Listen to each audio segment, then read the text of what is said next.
A reading from the Holy Gospel according to Matthew. Jesus told his disciples this parable: "The kingdom of heaven is like a landowner who went out at dawn to hire laborers for his vineyard. After agreeing with them for the usual daily wage, he sent them into his vineyard. Going out about 9 o'clock, the landowner saw others standing idle in the marketplace, and he said to them, 'You too go into my vineyard, and I will give you what is just.' So they went off. And he went out again around noon, and around 3 o'clock, and did likewise. Going out about 5 o'clock, the landowner found others standing around and said to them, 'Why do you stand here idle all day?' They answered, 'Because no one has hired us.' He said to them, 'You too go into my vineyard.' When it was evening, the owner of the vineyard said to his foreman, 'Summon the laborers and give them their pay, beginning with the last and ending with the first.' When those who had started out about 5 o'clock came, each received the usual daily wage. So when the first came, they thought that they would receive more, but each of them also got the usual wage. And on receiving it, they grumbled against the landowner, saying, 'These last ones worked only 1 hour, and you have made them equal to us, who bore the day's burden and the heat?' He said to one of them in reply, 'My friend, I am not cheating you. Did you not agree with me for the usual daily wage? Take what is yours and go. What if I wish to give this last one the same as you? Am I not free to do as I wish with my own money? Are you envious because I am generous? Thus the last will be first, and the first will be last.'" The Gospel of the Lord.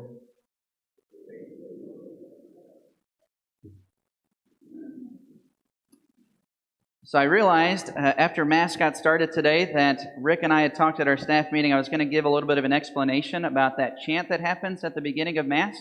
You've noticed during this pandemic, if you've been at Mass, we've been doing the antiphons, is what they're called.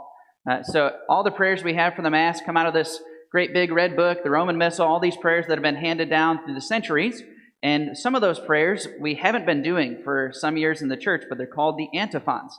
And the church actually asks us to do that at Mass. In fact, the church prefers that we do the antiphons even more so than doing a hymn from a hymnal. So we've been trying to incorporate those a little bit more into our liturgies.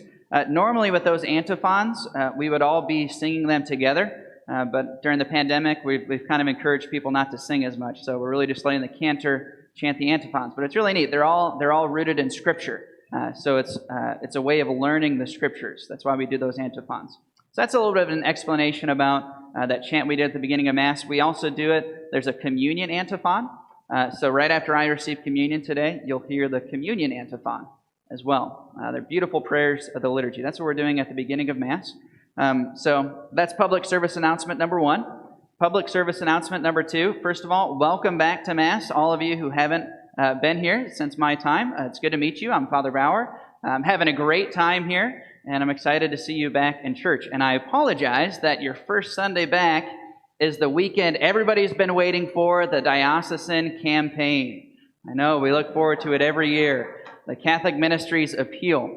I'm going to take the opportunity to talk about that today. According to canon law, priests, when they give homilies on Sundays, they have to talk about the readings or the prayers of the Mass, or there's an option to talk about something significant going on in the community. For example, the Catholic Ministries Appeal.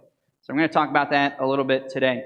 You're probably familiar with Fruitful Harvest, right? Fruitful Harvest is formerly the diocesan campaign. From now on, the diocese is going to call it the Catholic Ministries Appeal. And there's a couple of changes. The Fruitful Harvest, we used to do it every other year. Now the diocese is going to do this campaign every single year. It's also going to replace some other campaigns, like, for example, the Seminarian Fund Appeal. And how many of you know Jacob Miller, our beloved seminarian, right? Hopefully most of you, all right? So every year, we would do a collection for the seminarians. We're no longer going to do that in the diocese. So any money that you would normally give to the seminarians, you should give to this Catholic Ministries Appeal. All the funding for our seminarians will come from this Catholic Ministries Appeal. Okay, those are kind of the main differences. Now, this is my first time talking about money here in this parish. You guys are all getting to know me a little bit, so I just want to give you some preliminary thoughts about talking about money in the church. Okay, so I'm a cradle Catholic. How many of you are cradle Catholics? Born and raised Catholics? All right, me too. And growing up as a Catholic, like most of us, there were some things that I didn't really care for in some of the parishes I was a part of. And one of those was I felt like a lot of times as a Catholic, I felt like at our parishes, we were talking about money all the time.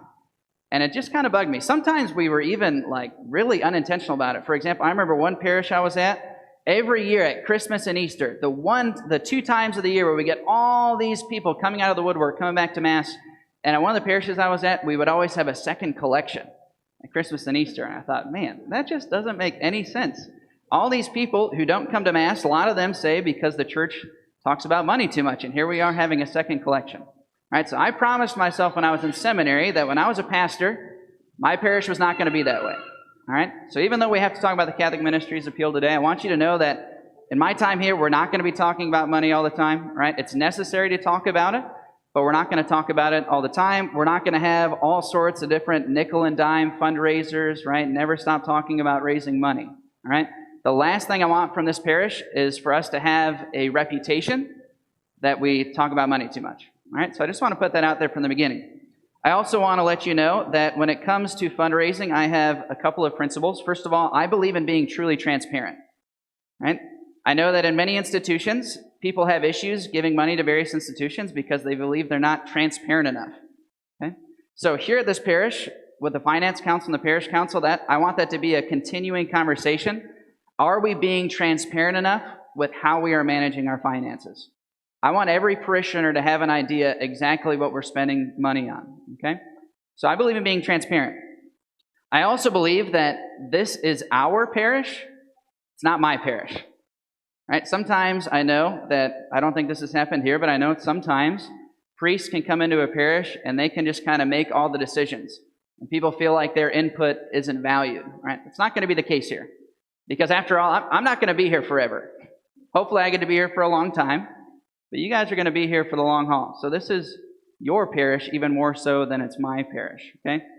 Sometimes I'm sure there's going to be tough decisions. And, at Judgment Day, I'm going to have to take an account for what happens here at this parish. So there will be times, I'm sure, where just due to my conscience, I might have to go with a different direction. But for the most part, this is our parish, not my parish, okay? Now, speaking of which, before we get into the Catholic Ministries Appeal, knowing that I want to be transparent with you and knowing that this is our parish, we all need to take care of it, I do want to let you know that there are a couple of big maintenance projects we're going to have coming up. Right? This is something I'm just learning here at the parish. You may have noticed our parking lot. It's kind of like a war zone out there. All right, we're going to have to replace the parking lot, and that's going to be pretty expensive. We also have a bad roof over our school building and our gymnasium. So over the next few months, I'm going to be working with the Parish and Finance Council to figure out what's going to be our plan for raising those funds. Okay, just want to be transparent about that so it doesn't catch you off guard in the future. All right, so those are just some preliminary comments. Now let's talk a little bit about this Catholic Ministries Appeal. What is the Catholic Ministries Appeal? What does it support? I think here at St. Bernard's, more than most other parishes in the diocese, we should be grateful for what the diocese does for us. Now, I know that we don't always agree with everything the diocese does, and maybe not even agree with everything your pastor says. It's okay. That's part of being a human being, okay? I'm the same way. I'm a very opinionated person. I don't always agree with the direction. But there are some really good things that come from the diocese in terms of this parish. For example, you all know we have Wabash Newman Center, right? Every month, the diocese gives us funds to fund those ministries there at the Newman Center. I'm a first-time pastor, right? So I rely on the diocesan staff a lot to make sure that I'm doing everything that needs to be done in this parish. Some of you probably know someone who has been divorced or has gotten an annulment. One of the things I'm proud of in our diocese is that we don't charge people anything for annulments. Right? We have a full diocesan staff doing that, and people who get annulments, they do it free of charge. I think it's a great thing. Annulments are hard enough as it is, and we do it for free in our diocese. And like we said before, this appeal is going to go to support all of our seminarians. Right? And believe me, it's not very cheap to go to seminary. So there's a lot of reasons why we should contribute to this campaign. Okay, so I just want to be clear about that. And also, again, being transparent, I want you to know that, in case there are any of us out there thinking, well, I'm not sure if I want to give my money to the diocese, I'm not sure if I trust their direction. Well, at the end of the day, we're going to have to write the check for this amount of money anyway. So if we don't make our goal that money is just going to come from our parish. So we're actually shooting ourselves in the foot if we do that. Just want to be transparent about that. All right, now let's talk a little bit about numbers. The Catholic Ministry Appeal numbers. First of all, if I could have the ushers who were assigned to pass out the Catholic Ministry Appeal pledge cards, they could pass those out now. Do we have ushers assigned?